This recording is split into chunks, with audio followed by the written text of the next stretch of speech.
Hello प्यारे बच्चों, नमस्कार। टीएनआई कॉलेज के यूट्यूब चैनल पर मैं अतर सिंह एक बार फिर से आपका जोरदार स्वागत करता हूं। तो प्यारे बच्चों, ज़्यादातर बच्चों के क्वारीज थे, क्वेश्चंस थे कि सर हम नेट की तैयारी कर रहे हैं, आप एक बार ये बताइएगा जी पहला पेपर कैसा आता है, कितने मार्क्स का आता है, कौन कौन से टॉपिक पूछे जाते हैं।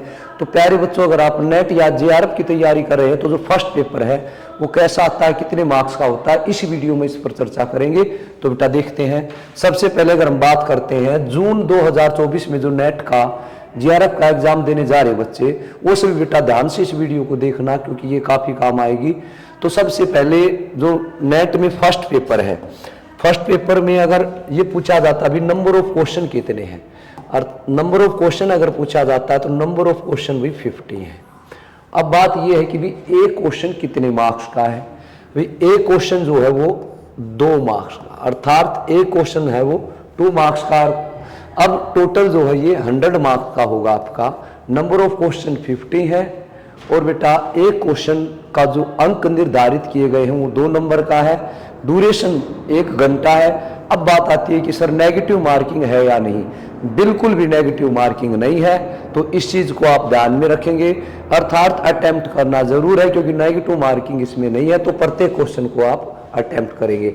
अब बात ये आती है कि सर इसका क्या क्राइटेरिया है। अगर आप जनरल कैटेगरी से बिलोंग करते हैं तो कम से कम 40% मार्क्स लेने कंपलसरी है। अगर जनरल कैटेगरी से बिलोंग करते हैं तो कम से कम 40% मार्क्स लेने कंपलसरी है। अगर आप ओबीसी हैं, ओबीसी कैटेगरी से हैं, एससी से हैं, एसटी से हैं या फिर दिव्यांग हैं तो फिर 35% मार्क्स ये तो चाहिए ही भाई क्वालिफाइंग के लिए। देन फिर मेरिट की बात आती है। अब सबसे मेन मुद्दा ये है कि ज़्यादातर बच्चों का सब्जेक्ट अच्छा भी है क्योंकि पीजी वो उसी सब्जेक्ट में करते हैं जिसका वो नेट का एग्जाम देंगे। कि सर जर्नल पेपर का कैसे क्या करें, तो भी जर्नल पेपर की अगर हम बात करते हैं तो देखिएगा ये टॉपिक है।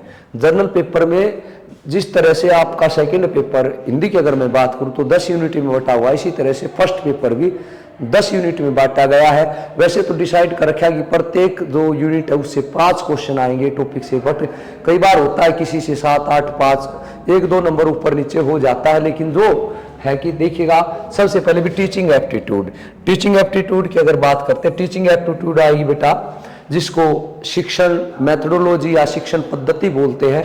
टीचिंग एप्टीट्यूड आएगी, 5 क्वेश्चन आएंगे और एक क्वेश्चन जो है वो 2 नंबर का है। टोटल जो इसके मार्क्स हैं वो 10 मार्क्स हैं। इसके बाद बेटा रिसर्च एप्टीट्यूड है, रिसर्च अर्थात शोध भाई। तो ये रिसर्च एप्टीट्यूड जो है इसमें भी 5 क्वेश्चन डिसाइड है और बेटा एक क्वेश्चन वही है 2 का अर्थात 2 मार्क्स का। इसके बाद है रीडिंग कॉम्प्रीहेंशन, रीडिंग कॉम्प्रीहेंशन आता है। ये रीडिंग कॉम्प्रीहेंशन बेटे 5 क्वेश्चन आते हैं, ये भी आपका 10 नंबर का है। इसके बाद कम्युनिकेशन जिसको आप संप्रेषण बोलते हैं, तो कम्युनिकेशन से पूछा जाता है, बिल्कुल कम्युनिकेशन टॉपिक है। इससे बेटे 5 क्वेश्चन पूछे जाते हैं। एक क्वेश्चन इसमें बेटा फिर वही है, 5 क्वेश्चन है 2 का।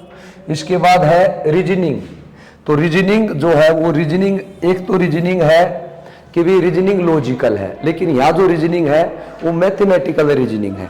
बिल्कुल मैथमेटिकल रीजनिंग आएगी और लॉजिकल रीजनिंग भी आएगी। तो रीजनिंग का जो है वो बेटा टोटल रहेगा स्कोर आपका 20 नंबर का। 5 क्वेश्चन है दोनों में, लॉजिकल रीजनिंग में भी और मैथमेटिकल रीजनिंग में भी। और प्यारे बच्चों अब बात करते हैं एक मैथ का टॉपिक है, वो जो डाटा DI का बोलते हैं आप, वो टॉपिक मैथ का बिल्कुल इजी सा एक टेबल दी जाती है। तो DI का टॉपिक मैथ का आता है, ये भी बेटा आपके 10 क्वेश्चन है। इसके बाद बढ़ते हैं आगे। आगे क्या आएगा देखिएगा, बिल्कुल आसान पेपर आता है, बिल्कुल भी घबराने की जरूरत नहीं है।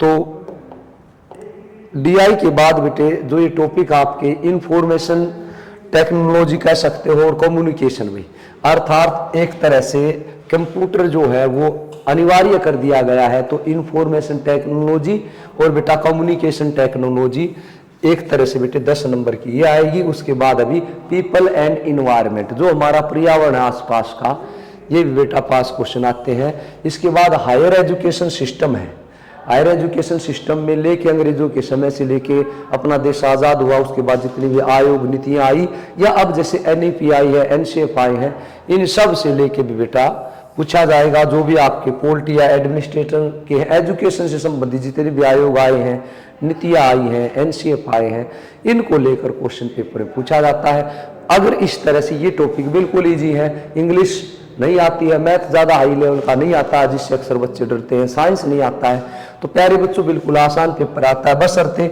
आपको तैयारी करनी पड़ेगी, पढ़ना पड़ेगा, हर रोज पढ़ना पड़ेगा और बेटे काम की चीज़ें पढ़नी पड़ेगी, डेफिनेट क्लियर हो जाएगा।